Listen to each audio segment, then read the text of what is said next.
Hi there, welcome to my channel, or welcome back. Today we're going to be going over how to create a matrix report in Salesforce. So I am currently doing a reporting series on my channel, so if you're interested in that, hit the subscribe button, check out the playlist down below on reporting. If not, let's go ahead and jump into the tutorial. We're going to go into reports. The reports tab is over here in my system. However, you may not see this based upon the app that you are in. If you go to the 3x3 up here, you can either search for it or view all. I like to be in the sales console, the sales or the sales console.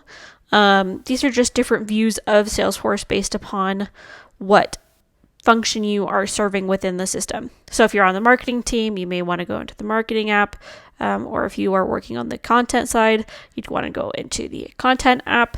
But for now, let's go ahead and search for reports, and this will take us to the same spot as the tab would. So let's go to new report. This will take us to report types. So report types are the different information that you will see, or the different groups of information that will be available to you when you are doing your report. You can search for report types. I have a video on how to create report types, or you can reach out to your admin about creating a report type for you to be able to see the information that you need to be able to see. So let's go ahead and go into opportunities.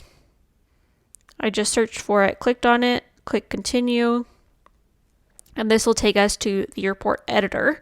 A really helpful tool is to update the preview automatically. So just toggle it on, make sure there's that little blue check mark. This way you don't have to go in and out to save and run it every time you make a little change. We have no data right now, so let's go ahead, go to our filters, and I'm fairly certain that the issue is the date. I'm going to change the current fiscal quarter date to all time. And we have updated our data, and we have lots of data to work with. So I am going to get rid of a few fields that are empty. A few ways that you can do this is either through the column over here by clicking the X, or by going to the caret down here and clicking remove column. And so that way it'll remove it, so then we don't see it. It doesn't bog us up. Same with next step. No data there. I don't want to see it. I'm going to keep all the rest of this. So if you've checked out my other videos, we've already gone over the other report formats, which are tabular or summary. Now it's time for the matrix. One thing that the matrix does is it groups by both row and column. So we'll group and or column. So let's go ahead and add a row to group. Let's do account name, because that'll be very helpful, and we can break this down by that. Now let's try and find a column to group this by. We can do created by, and so it could create a simple report up here for you to see different things. So all of these are created by me, but if they were created by other people, you'd be able to see another name next to mine here. What this specific grouping will do of both row and column is it'll show us how many opportunities I've created for each account. I do encourage you to have a question in mind when trying to create a report like this.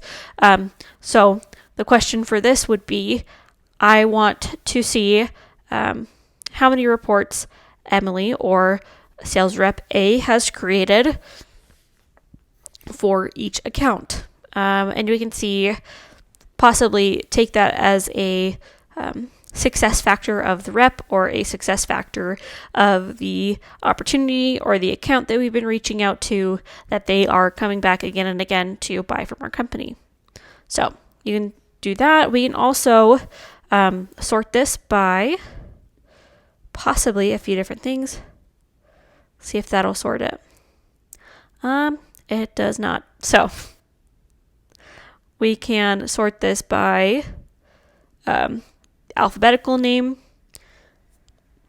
Either way. We could create a bucket, and then we'll be able to go down here and see the details of it and go a little bit into the nitty-gritty of this report. So let's go ahead and save this matrix report. I'm just going to name it matrix report. Click off of it, it'll save. Click save over here. We'll need to generate a unique report name. So this will, wherever we had a space, create a dash and, an underscore, and then amend the end of it with a unique set of letters and numbers, capitalized or not. This is so then if we have multiple reports named the same thing, the system doesn't get confused when you click on the one that you created. And it won't accidentally give you a report made by someone else. So we can add a description if that's helpful. It is very helpful if you are going to have this report live in a public space where a lot of people need to know the context behind the report and the assumptions that you made in creating the report. We can choose the folder or create a new folder. This is just the standard practice org for Salesforce. So there are not a lot of folders. I'm going to click X. Each folder has different security on it. If it's public, you should know that all this information will be public. If it's private, you will be the only one to be able to see it. So click save here. It'll take us back to the editor. If I click run, it'll run the whole report.